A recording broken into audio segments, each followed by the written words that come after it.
ರಾಜ್ಯ ಪ್ರಧಾನ ಕಾರ್ಯದರ್ಶಿಗಳೇ, ರಾಜ್ಯ ಉಪಾಧ್ಯಕ್ಷರೇ ಹಾಗೂ ತಾಲೂಕಾ ಅಧ್ಯಕ್ಷರೇ ಹಾಗೂ ಸರ್ವ ಸದಸ್ಯರುಗಳೇ, ವೈದ್ಯಕೀಯ ಕಾಲೇಜ್ ಪಡಿಬೇಕಾಗಿತ್ತಪ್ಪ ಅಂತಂದ್ರೆ ಹೋರಾಟ ಅನಿವಾರ್ಯ. ಯಾಕಂದ್ರೆ ನಮ್ಗೆ ಹೋರಾಟ ಅನಿವಾರ್ಯಪ್ಪ ಅಂತಂದ್ರೆ 1947ಕ್ಕಿಂತ ನಾವು ಸ್ವತಂತ್ರ ಪಡೆಯುವಾಗಿನಿಂದಲೂ ಹೋರಾಟ ಮಾಡ್ಕೊಟ್ಟು ಬಂದೀವಿ. ಅವಾಗ ಸ್ವತಂತ್ರ ಪಡೆದೀವಿ. ಈಗ ನಾವು ಕಾಲೇಜ್ ಇನ್ನಿತರ ಮಾಡ್ಬೇಕಾದ್ರೆ ನಮ್ಮ ದೇಶದಾಗ ನಮ್ಮ ರಾಜ್ಯದಾಗ ನಾವೇ ಹೋರಾಟ ಮಾಡಿ ಪಡೆಯುವಂತ ಪರಿಸ್ಥಿತಿ ನಿರ್ಮಾಣ ಆಗಿಲ್ಲ. ರಾಜಕೀಯ ವ್ಯಕ್ತಿಗಳ ಹಿತಾಸಕ್ತಿ ಅವರು ತಮ್ಮ ಸ್ವಾರ್ಥಕ್ಕೆ ಬಳಸುವಂತ ವ್ಯವಸ್ಥೆಯಿಂದಾಗಿ ನಮ್ಮ ರಾಜ್ಯದಲ್ಲಿ ಇಷ್ಟೊಂದು ಎಲ್ಲ ನಮ್ಮ ದೇಶದ ಹದಿಗಳಾಗತೈತಿ. ಆ ಹೋರಾಟ ಮಾಡೋದ್ರಿಂದ ಸಮಸ್ಯೆಗಳು ಉದ್ಭವಿಸುತ್ತವೆ. ಆ ಸಮಸ್ಯೆಗಳ ಪರಿಹಾರ ಕಾಣೋದಿಲ್ಲ. ಆ ಸಮಸ್ಯೆಗಳು ಪರಿಹಾರ ಕಾಣಬೇಕಾಗಿತ್ತಪ್ಪ ಅಂತಂದ್ರೆ ನೀವು ಬಿಜಾಪುರ ಜಿಲ್ಲೆಗೆ ವೈದ್ಯಕೀಯ ಕಾಲೇಜನ್ನ ಮಂಜೂರು ಮಾಡಬೇಕು. ಅಂದಾಗ ಮಾತ್ರ ಈ ಹೋರಾಟಕ್ಕೆ ಬೆಲೆ ಬರ್ತದೆ ಮತ್ತು ರಾಜಕೀಯ ವ್ಯಕ್ತಿಗಳಿಗೂ ಒಂದು ಗೌರವ ಬರ್ತೈತಿ.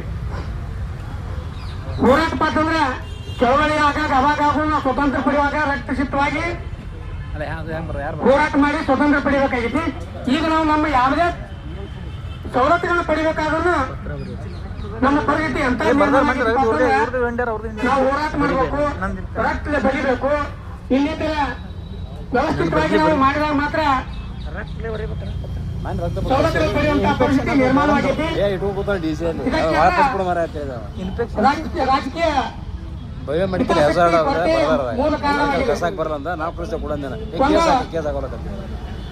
ನಮ್ಮಲ್ಲಿ ರಾಜಕೀಯ ವ್ಯಕ್ತಿಗಳ ಹಿತಾಸಕ್ತಿ ಕೊರತೆಯಿಂದ ಇಷ್ಟೆಲ್ಲ ನಡೆಯುತ್ತಿದ್ರು ಕೂಡ ಅವರು ಯಾವುದೇ ಇತ್ತ ಕಡೆ ಗಮನ ಹರಿಸದೆ ಹೋರಾಟ ನಡೆಯುತ್ತಿರುವ ಸ್ಥಳಕ್ಕೆ ಆಗಮಿಸದೆ ನಮ್ಮ ಸಮಸ್ಯೆಗೆ ಸ್ಪಂದಿಸದೆ ಇರುವುದೇ ಇದಕ್ಕೆಲ್ಲ ಕಾರಣ.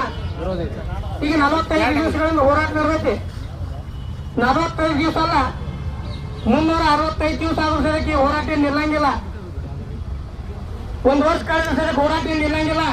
ಮುಂದಿನ ದಿನಮಾನದಾಗ ನೀವೇ ಹೊಣೆಗಾರರಾಗ್ತೀರಿ. ಆ ಹೊಣೆಗಾರನ್ನು ತಪ್ಪಿಸಲು ಮಾನ್ಯ ಸರ್ಕಾರಿ ಜಿಲ್ಲಾಧಿಕಾರಿಗಳು ಹಾಗೂ ನಮ್ಮ ಜಿಲ್ಲೆಯ ಉಸ್ತುವಾರಿಗಳು ಹಾಗೂ MLAಗಳು ನೀವು ಇದಕ್ಕೆ ಕೂಡಲೇ ಸ್ಪಂದಿಸಿ ಹೋರಾಟಕ್ಕೆ